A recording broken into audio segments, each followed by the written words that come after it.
Now, the greatest radio shows of all time.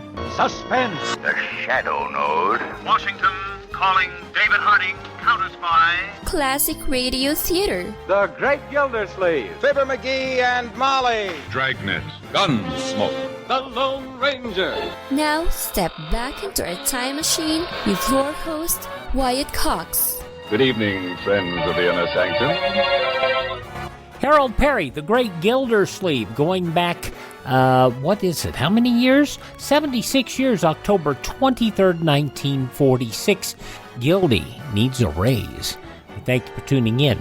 On this Sunday, this is the 23rd day of October, 296th day of the year, 69 days remaining until we get to 2023.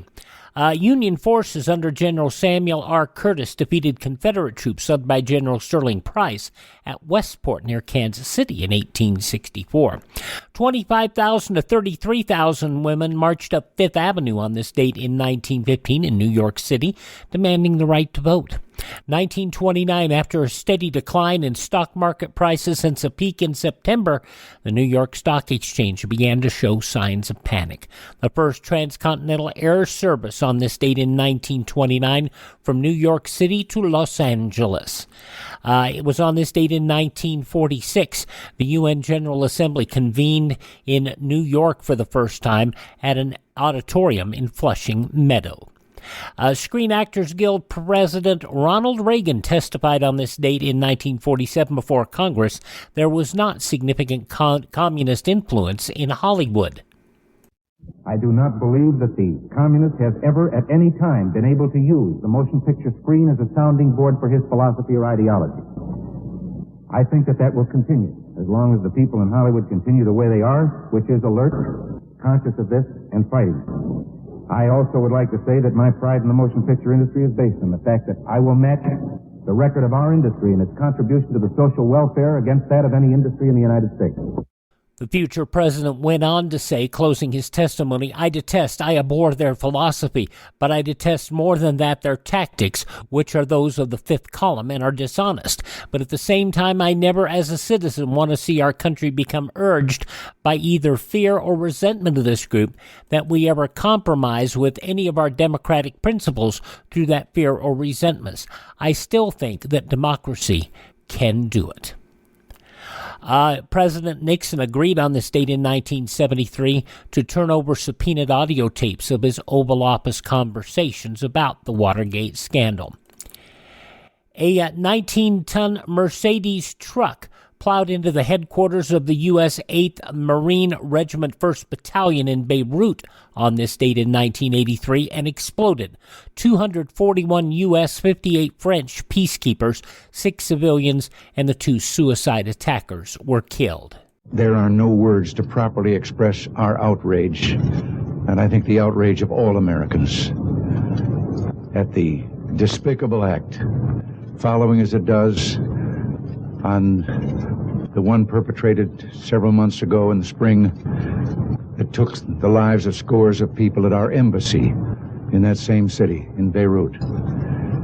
But I think we should all recognize that these deeds make so evident the bestial nature of those who would assume power if they could have their way and drive us out of that area, that we must be more determined than ever that they cannot take over that vital and strategic area of the earth, or for that matter, any other part of the earth. President Reagan. The attacks eventually led to the withdrawal of the international peacekeeping force from Lebanon, where they'd been stationed since the withdrawal of the Palestine Liberation Organization following the Israeli invasion of Lebanon in 1982. The civil trial of former American football player O.J. Simpson opened in Santa Monica, California in 1996.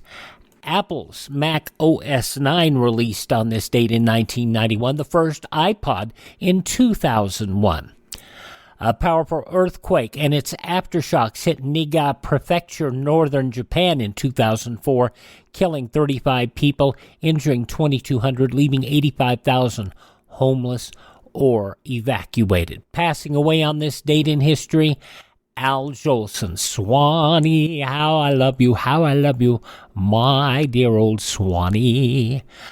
This is also the passing on this date of Zane Grey, Mother Maybelle Carter, Jessica Savage, the journalist, the leader of the Musicians Union, you hear talked about a great deal, James Petrillo, and baritone Robert Merrill.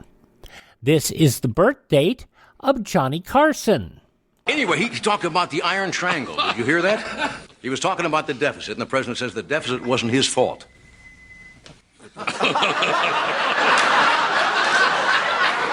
A beeper went off in the audience. See if you can call my writers on that damn thing.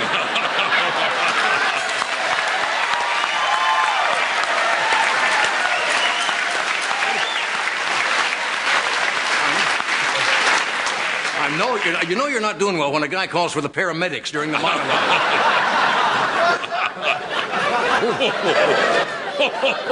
Anybody remember what I was talking about? The president is taking no responsibility for the deficit. He said it wasn't his fault. He came up with the Iron Triangle, which was the news media, members of Congress, and the special interest groups. Iron Triangle, it's kind of a catchy phrase. It'll probably be remembered by historians a lot longer than you think 1,000 points of light. But a lot of presidents, I'm rushing along here because we have a busy show, and I shouldn't be doing this much, actually, tonight. We got a lot.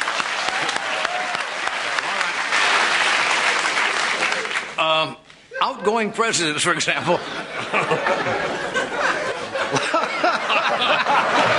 like to warn us of things. If you remember President Eisenhower, remember when he was president of the United States? He warned. That was quite a while ago, but it was in all the papers. You must have read about it.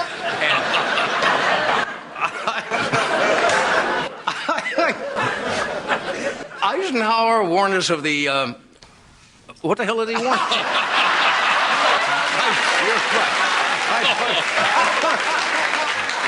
That's right, the military-industrial complex, and Reagan warned us about the Iron Triangle, and Jerry Ford warned us about the third step going up Air Force One. Remember this?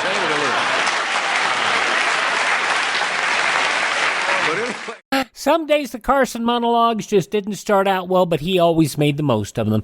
Johnny Carson, born on this date in history. We need him so badly right now. Also, Sergeant Carter, Gomer Pyle, Frank Sutton, born on this date in history. Country singer Dwight Yoakam, 66 years old today. Martin Luther King III, Martin Luther King Jr.'s son, 65 today. Weird Al, 63. I have not yet seen the movie that was done about him, and I really need to. Also, he is 63 today, is Weird Al. Actor Ryan Reynolds, 46. From Step Up, Brianna Evigan, 36. Game of Thrones, Emilia Clarke, 36. Actress from 90210, Jessica Stroup, 36. From the WWE, Carmella is 35. Alec Baldwin and Kim Basinger's daughter, fashion model Ireland Baldwin, 27. And from the Hunger Games, Amanda Stenberg, 24. Those some of the people celebrating the 23rd day of October is their birthday. If this is your birthday. Hi, we're the Four Freshmen, and we just want to say happy birthday to you. October 23rd, 1946, The Great Gildersleeve on Classic Radio Theater with Wyatt Cox. You know, a lot of times you have to choose between something high quality or something that saves you money. But if you can get both, why not? Especially when it comes to health care. And that's MediShare. You get both. The typical family saves $500 a month switching to MediShare. And that's huge. But it's also true that people are way more satisfied after making the switch, too. The customer satisfaction rate for MediShare is double that of the typical health insurance plan. Double. It's because MediShare works. It's been around for more than a quarter century, and members have shared more than $3 billion of each other's bills. People love having telehealth and a huge PPO network, so yeah, really, you could save a ton and like it better. Imagine being happy with how you're taking care of your health care. If you're self-employed or part of the gig economy, or you just want a plan you're happy with, you can call right now and get a price within 2 minutes. Here is the number you need. Call 833-34-BIBLE. That's 833-34-BIBLE. 833-34-BIBLE. Now on Classic Radio Theater with Wyatt Cox, we can relate to Harold Peary, the Great Gildersleeve, in this episode from October 23rd, 1946. The Kraft Foods Company presents The Great Gildersleeve.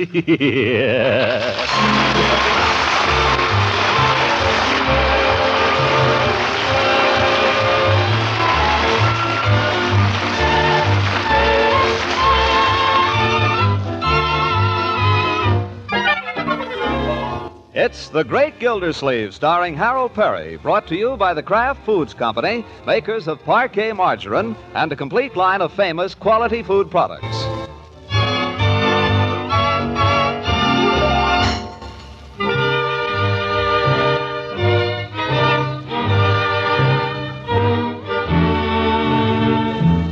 It's been a bad week for Gildersleeve. A bad week. It was one thing after another. First, they took the ceilings off meat. Then they started taking the ceilings off other things. Already overdrawn at the bank, Gildersleeve could see that the wolf would be at his door long before supply caught up with demand. So he has pulled himself together and rallied his little family for a last-ditch fight. Bertie, children, the time has come. I mean, the time has really come. We've got to cut down. We've got to cut expenses to the bone. Bertie? Yes, sir? Hereafter, Bertie, no more expensive cuts of meat. You mean no more meat? If necessary. There are other things, beans and so on. Yes, sir. You won't like them, though. You can put up a lunch for me when you make Leroy's. I'll eat it at my desk. Save a little that way. Coal. I'm starting the furnace late this year. Might save a ton or so. But goodness knows we could use it right now. I'll say. If anybody's cold, wear a sweater. I haven't got a sweater. You had a sweater, Leroy. What did you do with it? I went through the elbows. Stuffed paper in them. We're buying no more sweaters. Oh, another thing. And this means you, Marjorie. No more movies. Movies are out. No movies, no furnace. What'll we do in the evening? We'll go to bed early and keep warm. Some fun. Young man, this is serious. Your uncle had to go to the bank last week on bended knee and apply for a loan. Gosh. Your uncle is a debtor, Leroy. Do you know what that means? Means you're in debt. That's right. I hadn't meant to bring this up, Bertie. You needn't mention it around the neighborhood. No, sir, not me. I don't mention nothing. It's temporary, of course, but nevertheless. Folks ask me anything, I tell them nothing. Let them mind their own business. That's what I say. What they want to come around here asking me questions for, I ain't information. That's the stuff, Bertie. How's Mr. Gildersleeve doing? That's his business. So go on, run along. Don't come sticking your nose in here. I don't know nothing. I'm deaf, dumb, and blind, I am. That's what I tell them. Well, thanks, Bertie. I don't tell them nothing. I'm sure you don't. Nothing. I know I can depend on you. I only wish... I don't tell them nothing. I only wish I could depend on everybody the way I do on you. Mr. Gildersleeve, I know how it is. It's been nip and tuck between me and the finance company ever since I can remember.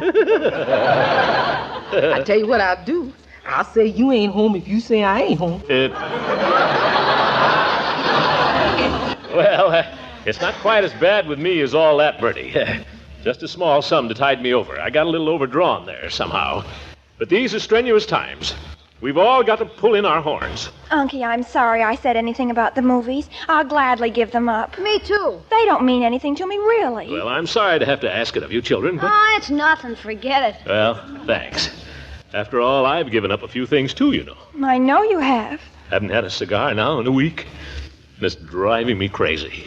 Unky, there's one in your humidor. I know because I saw it when I was looking for my rubbers. Why don't you smoke it now? No, my dear, I'm saving that one for Christmas. Poor Unky. I know what I'm going to do. I'm going to make some money. How? Nah, people wouldn't buy lemonade in the winter. Come here, my boy. What? This is life, Leroy. Too bad you have to learn about it so young. That's what happens. You try to live right, you save your pennies, then something like this has to come along. That's life.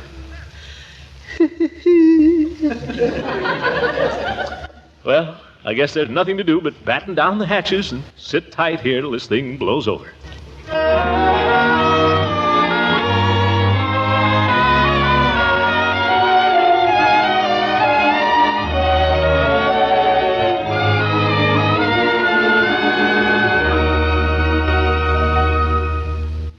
must say, Bertie, that wasn't a very big lunch you put up for me today. That's as much as I give Leroy, and you know Leroy. Yeah, but I guess you don't know me. Darn it, where is Leroy? I don't know, Mr. Gildersleeve. Well, I'm hungry. But dinner's all ready just as soon as Leroy gets here. Come home here, no lunch to speak of. Look at that. It's 6:30, Bertie. He's supposed to be home before dark, and he knows it, too. Yes, sir. I'm hungry. Marjorie, do you know... Oh, there he is. Praise the Lord. Now I can get on the table. Hello, Joe. What do you know? Just got back from a picture show. Leroy, Uncle Mort has been looking for you. Yeah? Hi, Uncle. Am I late? Leroy, where the devil have you been? Guess. I'll play no guessing games. I want you to account for yourself, young man, this very minute. We've been waiting dinner for you half an hour. You keep out of this. Leroy, where have you been? I was downtown. Mr. Bullard brought me home in his new car. Gee, Mr. Bullard's a swell guy, Uncle. I'm not interested in Mr. Bullard or his swell car. I want to know what you were doing downtown. You really want to know? That's precisely why I'm asking you. Well, just a sec.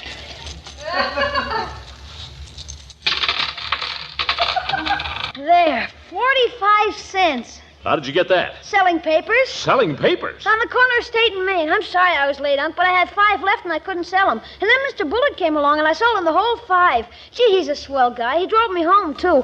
Gosh, if I can sell him 5 papers... Leroy, how much did Mr. Bullard pay you for those 5 papers? 3 cents apiece. That's 15 cents. You take these 15 cents and you run across the street and return them just as fast as your little crooked legs will carry you. But, Unc, he bought them. I don't care. I'll not have you taking charity from the neighbors. It wasn't charity, Unc. This was business. Oh, stop it. How could you do a thing like that, Leroy? How could you humiliate me that way? Standing on the street corner, my own nephew in that terrible-looking sweater, begging practically. What will people say?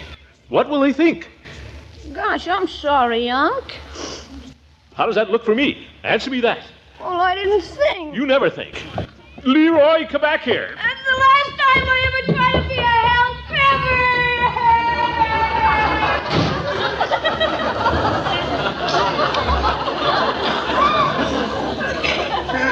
Unky. Well, the boy ought to think of those things.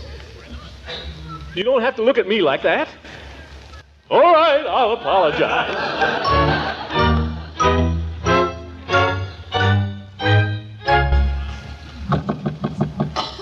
Leroy. Oh, Leroy. It's your old Uncle Leroy. Leroy, what are you... Leroy, what are you doing in there? I'm washing my hands. Mr. Gildersleeve, it's on the table and darn near ruined. Leroy, it's on the table and darn near ruined. Open the door, my boy. I want to have a talk with you. Leroy. What? That's the boy. I want to apologize for what I said to you, Leroy. I sort of misunderstood. I guess I'm a little hungry, too. That's okay. I'm afraid I seemed very ungrateful, but I'm not, believe me. I think you were making a very generous effort, and I'm proud of you, my boy. That's okay. It was splendid of you. However, we can't accept charity from the neighbors, can we? You wouldn't want to do that. Who's accepting charity? I sold the guy some newspapers. Now, calm down, calm down. Let's go to dinner, shall we? Charity. Try to look at it this way, Leroy. If a man buys 1 newspaper, it's safe to assume that he's buying it because he wants it. Or even 2 newspapers. Maybe he wants to start a fire or something. Or wrap a fish.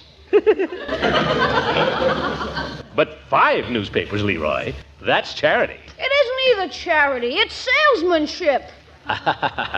Well, look at it this way, then. We wouldn't want Mr. Bullard to get any wrong ideas, would we? Now, he sees you down there on the street corner selling papers and that ragged sweater out at the elbows. He might get the notion that we're hard up or something. Well, aren't we? Well, not that hard up. Well, for corn's sake, what's all the hollering about, then? I give up. What's for dinner, Marge? Something Bertie found in the newspaper. It tastes like creamed bones. That's it. You sit down and enjoy your dinner, Leroy. I'll be right back. I'm just going to run across the street to the Bullards. What for? I want to give him his 15 cents. But, I'm sorry, Leroy, but I will not be beholden to Rumson Bullard. Not for 1 minute.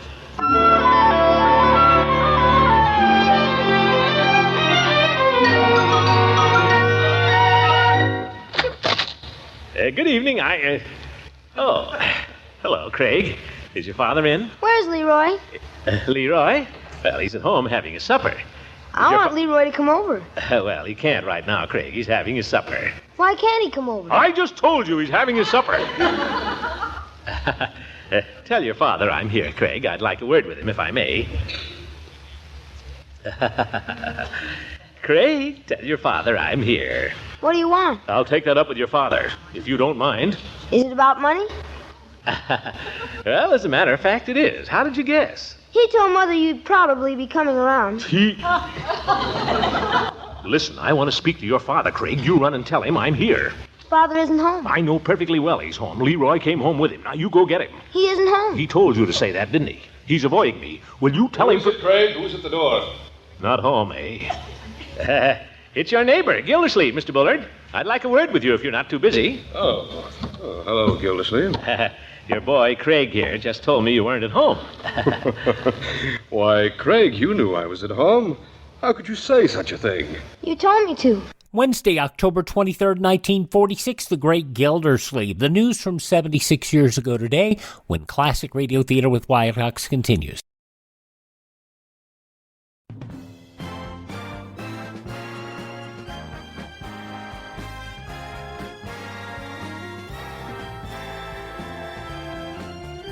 Thank you for tuning in to Classic Radio Theater with Wyatt Cox on this Sunday, an episode of The Great Gildersleeve starring Harold Peary.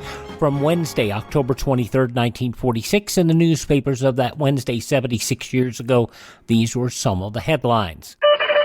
John L. Lewis told the government in effect last night his 400,000 AFL soft coal miners would quit work November 1st unless Interior Secretary Krug took up promptly his new demands on wages, hours, and other issues.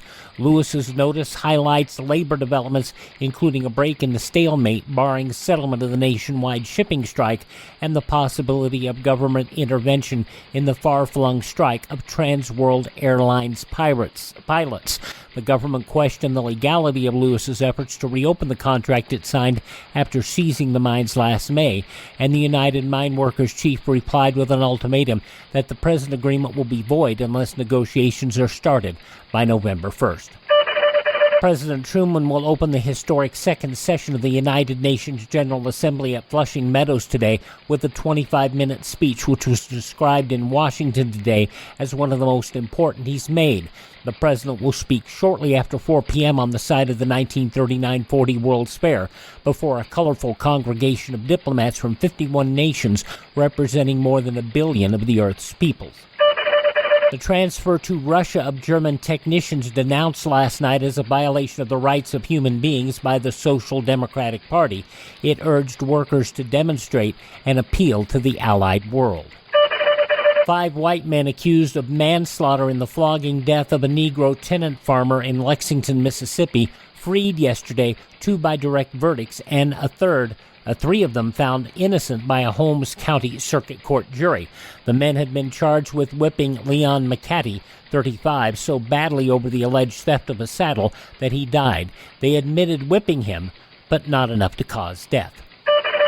A mystery woman whose identity was kept a close secret gave a long statement yesterday to detectives investigating the theft of the Duchess of Windsor's jewels and reportedly furnished them with their first important clue in the $100,000 robbery. And those some of the day's top news stories as reported in the newspapers of Wednesday, October 23rd, 1946, on your radio, The Great Gildersleeve, which continues now on Classic Radio Theater with Wyatt Cox. Upstairs. Children. Where do they get these notions, huh? Well, Gildersleeve, what is it? Well, in the first place, I wanted to thank you for driving Leroy home this evening. Why, not at all. I saw the little tyke standing on the corner there shivering. I thought he had no business down there, so I picked him up. Oh, very good of you. I suppose you know what he was doing there. Took it into his head to sell newspapers. Where do children get these notions? You'd think we were hard up or something. Here's your 15 cents.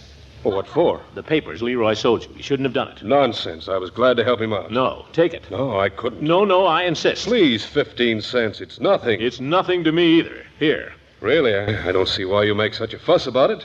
I saw the kid standing there. I picked him up. He told me how things were a little tough and he was trying to help out. I thought it showed real spunk. I was glad to contribute. Listen, you take this 15 cents or I'll leave it on your doorstep. Well, if that's the way you feel about it. That's the way I feel about it. Well, thanks. Thank you. Is that all? That's all. Well, good night then. Good night. And don't believe everything you hear from Leroy.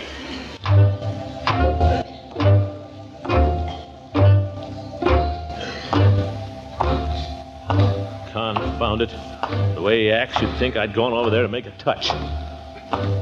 I'll not be humiliated this way.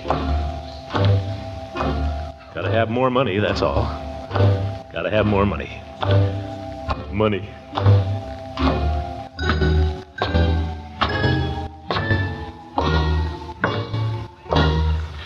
Only one thing to do. I'm going in there to the mayor tomorrow, and I'm going to tell him... Tell him what? Never mind. But I'm going to tell him.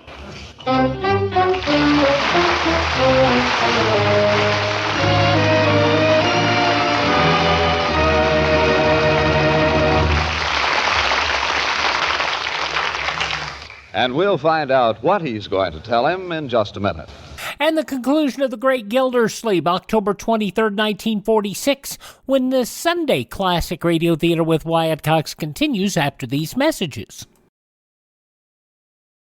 Gerald Moore on Monday's Classic Radio Theater with Wyatt Cox, The Adventures of Philip Marlowe from 74 years ago, October 24th, 1948, The Heart of Gold. A $50 bill in advance and a heart-shaped locket lead to an apparent suicide and an old secret. That's Monday's Classic Radio Theater, but now the conclusion of The Great Gildersleeve, October 23rd, 1946, 76 years ago today.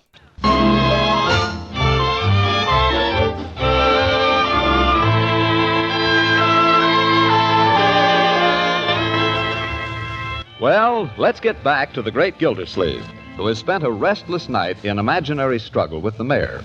Now, in cold daylight, with all his arguments assembled, he is advancing upon the mayor's office.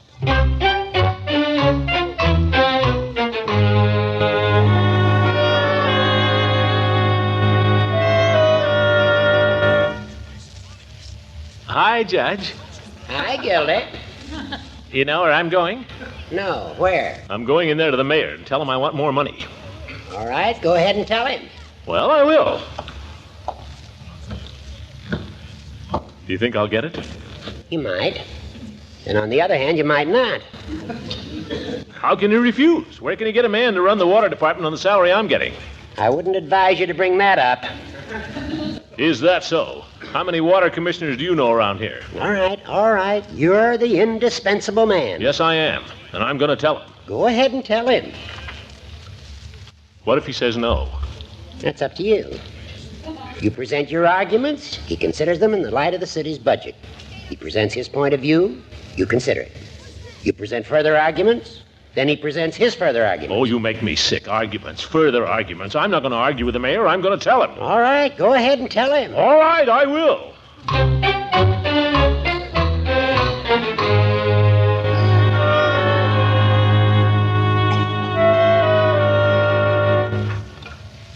Hello, Chief. You busy? Well, Commissioner, come on in. Have a chair. Well, I can't stay. I got to go down the hall and see the mayor.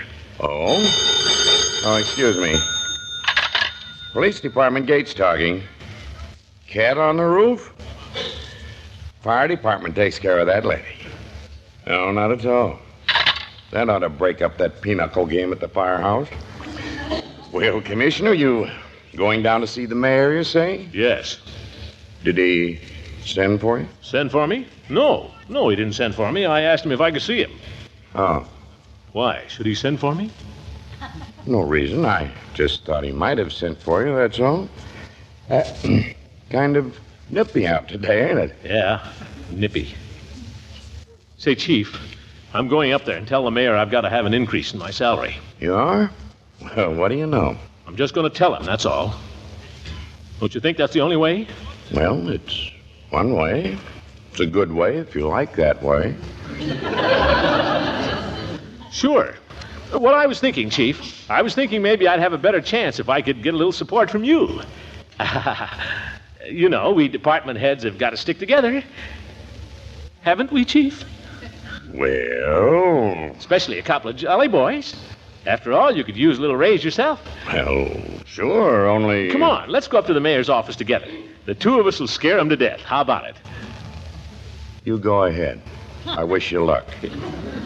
What's the matter? You scared? Certainly not. I just figured that this is no time to be rocking the boat. Of all the chicken-hearted, useless... Now, Commissioner, is that a nice way to talk? Well, you are. But I don't need your help. I'll go see the mayor by myself, and I'll tell him, by George, right now.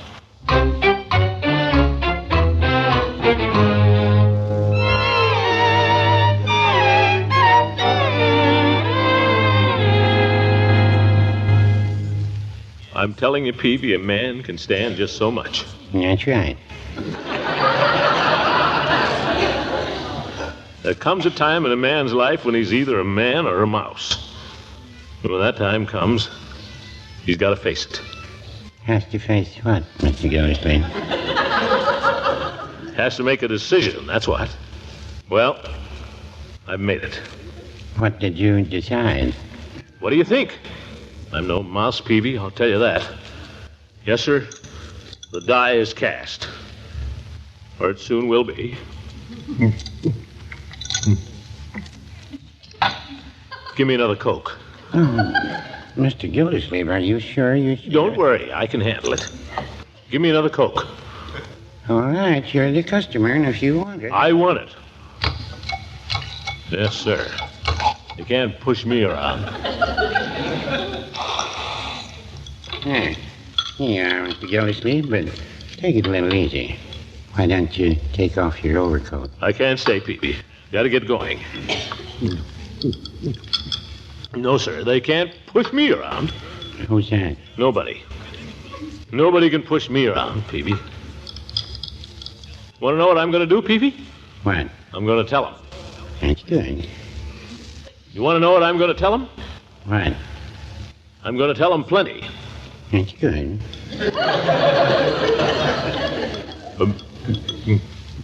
You want to know what I'm going to tell him plenty about? What? I'm going to... Oh, excuse me, Mr. Gildersleeve. Yes, sir. I'll tell Peavy him. Pharmacy. Just a minute, Mrs. Everbaugh. I'll see. Yes, sir. I'll go right up to him and I'll say, listen here, you cheap politician. No, Mrs. Everbaugh. The 4 o'clock bus hasn't come in yet. Thank you, and call again. Excuse me, Mr. Gildersleeve. You were about to tell me something. What? Oh. Peavy, I'm going to tell the mayor something. The mayor? Yes, sir, the mayor. My boss, Peavy. I'm going right in there and lay it on the line. And if he doesn't like it, he knows what he can do. You going right over there now, Mr. Gildersleeve? Right this minute. No time like the present. Strike while the iron is hot. Stitch in time, save 9. Right. Well, wish me luck, Peavy. I do, Mr. Gildersleeve. I do. That'll be 40 cents for the Coke. Oh, yes, yeah. 40 cents. Here's a half, Peavy. Have a Coke yourself. Oh, Mr. Gildersleeve, not during business hours. Then have a cigar, Peavy. Have a cigar. Wonder where he thinks he is.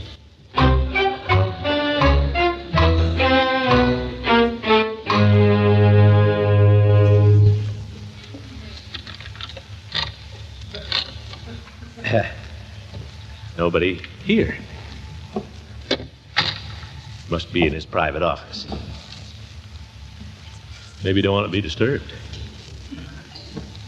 Maybe I should come back another day. No, by George.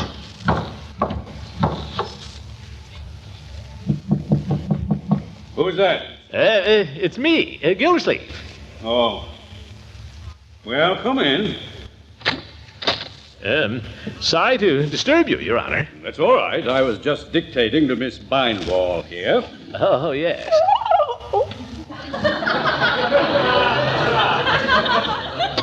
Well, what's on your mind? It's confidential. That's all right. I don't have any secrets from Miss Bindwall. Do I, Miss Bindwall? No.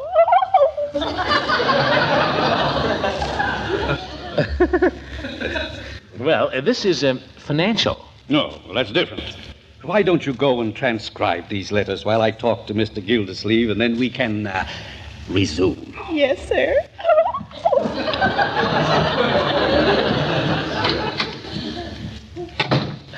Thank you, Your Honor. I appreciate your thoughtfulness. When a man is talking salary... I'm very glad you brought it up, Gildersleeve. You are? Well... Yes, I am. In fact, if you hadn't brought it up, I would have. Well, by George, Your Honor, I gotta hand it to you. I guess you've noticed the rising cost of living yourself. Certainly. And there is absolutely no doubt we're going to be subjected to a great deal of pressure from all our employees to increase salaries.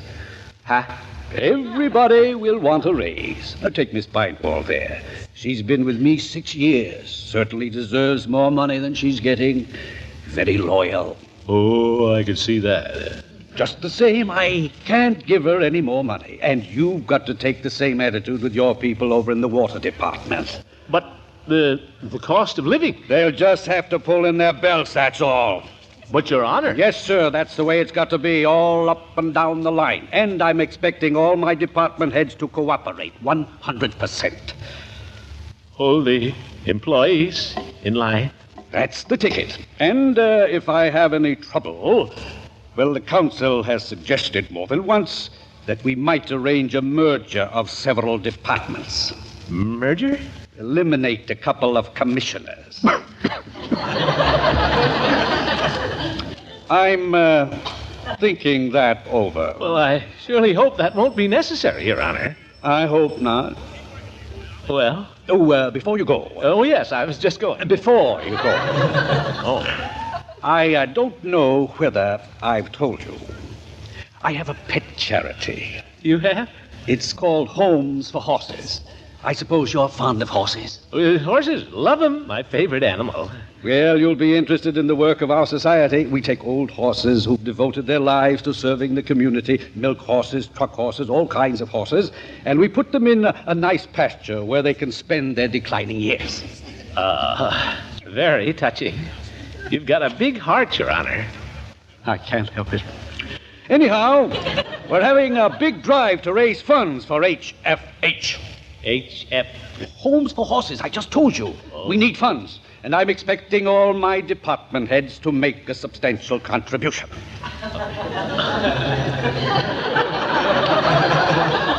That's a wonderful opportunity to a worthy cause. Did you have any particular amount in mind? No, this is purely voluntary. I might mention that Chief Gates has volunteered a week's pay. What's the matter? Oh, nothing. I'm just sitting down wrong. Thank you, Your Honor. Thanks for everything. Not at all. Drop in any time you have a problem. Yes. Well, goodbye, Your Honor. Goodbye. Goodbye, Miss Bandwell. Goodbye, Mr. Gildersleeve. Oh.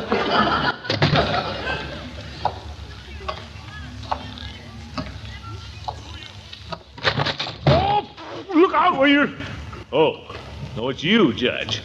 I was just going home, Gildy. Well, did you tell the mayor? Why don't you mind your own business?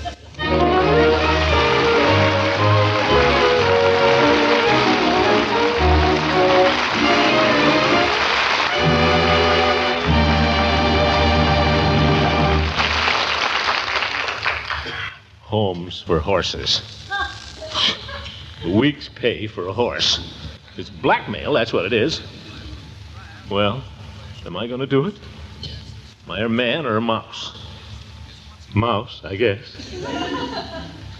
Pay to the order of Home for Unky, Horses. Yes? I don't know whether it's the time to bring it up, but Mrs. Pettibone was here today. Mrs. Pettibone? What did she want? And no hundreds. She was collecting for the community chest. Huh? Now, don't get excited. Community chest. Now that makes some sense. Homes for horses. If you give money to the community chest, you know what it does? It covers every worthwhile charity in town. People that are sick, hard up, veterans, children, everybody. Yes, sir. If you give to the community chest, you know your money is really accomplishing something.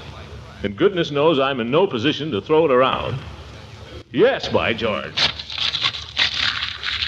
Pay for the order of community chest. No, sir, they can't push me around. Good night, folks.